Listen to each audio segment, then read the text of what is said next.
I've wanted to remake this video for ages. Let me start by saying that the old getting over it analysis is no more. I've unlisted it and removed it from any playlists. If you do want to see it for some reason, check the description. My problem with the video is that I only briefly touch on my actual thoughts about the game, to instead give this flawed explanation of postmodernism, just so I can name drop Baudrillard, because it's some kind of goal. It's not. It was a bad video, so let's actually discuss Getting Over It and its ties to postmodernism and philosophy. Getting Over It is a game from Foddy, a developer and philosopher best known for QWOP, but also the likes of QWOP, Zebra, which you're only seeing a screenshot of. It's a first-person, black and white, dazzle camouflage dungeon. I am not going to make anyone look at that. He was one of the artists on Ape Out and also the developer of the seminal Foddy's Speed Chess. Foddy, however, doesn't hold a degree in game design. He's a philosopher by trade. His study found his way into his games, and Getting Over It might just be the culmination of these two halves of his life. Getting Over It starts with a man in a pot. This is Diogenes, named for the Greek cynic most known for once bringing a plucked chicken to Plato, after the latter described a man as a, quote, featherless biped. Diogenes lived in a pot, and so our player character does the same. As we get acquainted with the controls, Bennett explains the point of Getting Over It.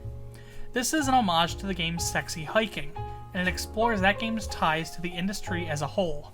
Sexy Hiking is not an easy game. Some might even call it player hostile.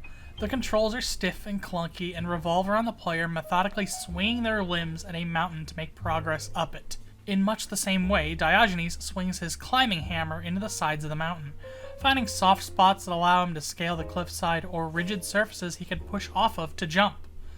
As we approach a construction site, a home, a playground, a mound of boxes, Bennett diverts slightly to talk about the game's assets, B-games, the veritable junk of the internet. The game's art style shifts from one that is naturalistic to one that's made of random assets cobbled together. The music is a stock piece from the YouTube sound library or public domain folk songs, and everything asks us to consider the sterility of modern game design and the culture of the internet at large. AAA games have, for especially the last decade, but really as far back as like 2000, been frictionless and clean. The design sticks to prefabricated tropes that are strung together. The gameplay loops are incomplete feeling, but easy to grind to incentivize players to spend more time than they expect to get things they might want. The characters are expressive and easy to relate to, so we can stick them in costumes or just put ourselves in their role and have fun doing so. Getting Over It, Sexy Hiking, and the wide array of indie B games clash against these conventions. Where modernism is crisp, slick, and clean, looking to the future, postmodernism is 16 things all at the same time, all kind of reaching for an impossible past. Where modern AAA games use cinematics and music to drive home a mountain climbing experience, Bennett builds a mountain of junk and asks us to climb. Sexy Hiking made him climb before.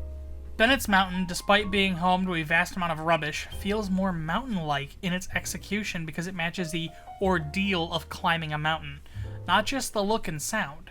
Much like how actual climbers have to assess their environment and make snap decisions about which surfaces and which footholds are safe, we have to test surfaces with our axe to see if they're soft enough to climb, where they're denser and can be used as a ledge to fling off of, which are slick and slippery, dooming us to slide all the way down the mountain all over again. Here, the game captures the difficulty of actually climbing and makes the player work to hear more of Bennett's discussion about the game design of postmodern impossibility. Or they can simply listen to a video online collecting all of his discussion and hear him call out the viewer for not putting in that effort. Bennett even specifically calls out online culture, a flood of so much content, low effort and trashy, jokes and gags for a quick laugh, even the highbrow and thought-provoking, but so much of it's blown away in an instant. Bennett's reference to Vine, for instance, would now go entirely over the heads of kids who have known only TikTok, even unaware of its past as Musical.ly. Bennett questions those who do put out thought-provoking media online, but not in a mocking way. It's almost an elegy of sorts.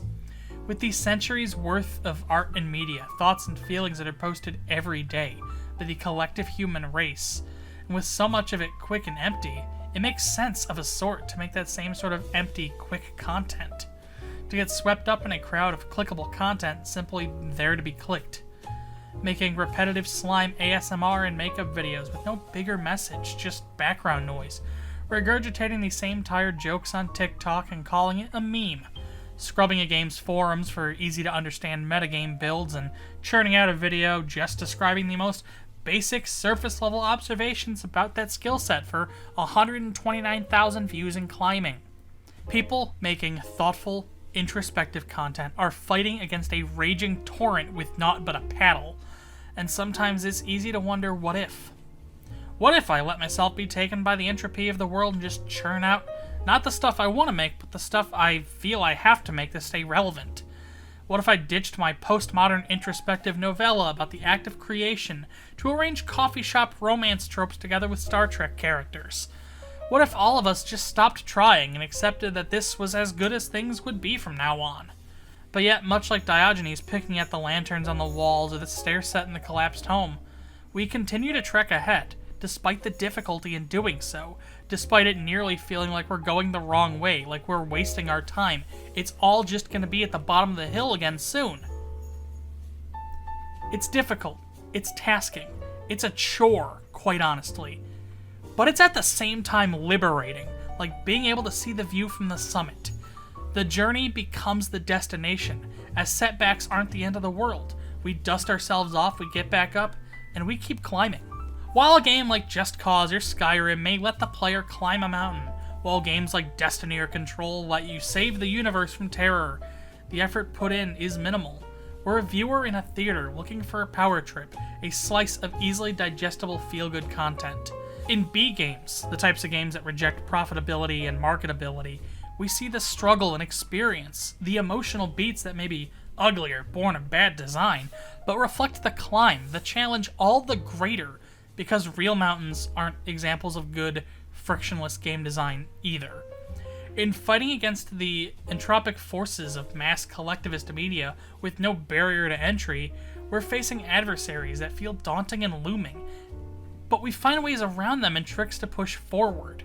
And in much the same way that these postmodern experiences reject easy, swallowable content for the sake of profit, Diogenes in the school of cynical philosophy rejected the way things have always been, arguing against the capitalist machine and in favor for a more all-for-one approach to life. We are no greater than the mountain for having climbed it, much like we're no greater for having written a harrowing critique on our home country through the lens of media studies. We're all together, and fighting against the dying of the light is a group effort. The bottoming out we're feeling about the world isn't an inevitability, it's just the path of least resistance. And at the moment, while it might feel like we're swinging in circles and plummeting down the mountain, that struggle is so much more important than it's ever been, because every swing and every push brings us one movement closer to the summit, whether we know it or not.